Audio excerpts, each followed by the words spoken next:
ఇక వేరే మార్గాలు లేవు. ఇక మధ్యలో ఉన్న వాళ్ళందరూ ఎక్కడెక్కడ కొంతమంది చనిపోయారు, కొన్ని సమాచారాలు నిగుటంగా ఉండాలని చెప్పేసి ఎవరికి పడితే వాళ్ళకి చెప్పినటువంటి పరిస్థితులు.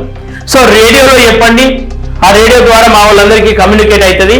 మేమందరం కొంత సమయం తీసుకొని నిర్ణయించుకుంటాం, సానుకూలంగా ప్రభుత్వానికి లొంగిపోతామని చెప్పి చెప్తా ఉన్నారు.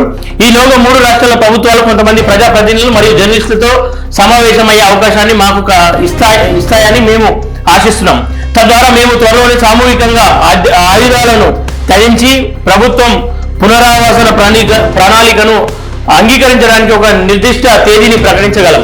అయితే పేర్కొన్న తేదీ వరకు భద్రతా దళాలు తాత్కాలికంగా కార్యకలాపాలను నిలిపివేసి ప్రభుత్వం ఈ ప్రక్రియను అనుకూలమైన వాతావరణాన్ని సృష్టిస్తేనే ఇది సాధ్యమవుతుంది. ఈ పిటిషన్ జారీ చేసిన తర్వాత మేము ప్రభుత్వ ప్రతిస్పందన కోసం కూడా వేచి ఉంటాము. వారు రాబోయే కొద్ది రోజులు సాయంత్రం ప్రాంతీయ వార్తా ప్రచారాన్ని ముందు రేడియోలో మా ప్రకటన మరియు వారి ప్రతిస్పందనను ప్రసారం చేయడం మంచిది. తద్వారా అది మా సహచరులకు వీలైనంత త్వరగా చేరుతుంది.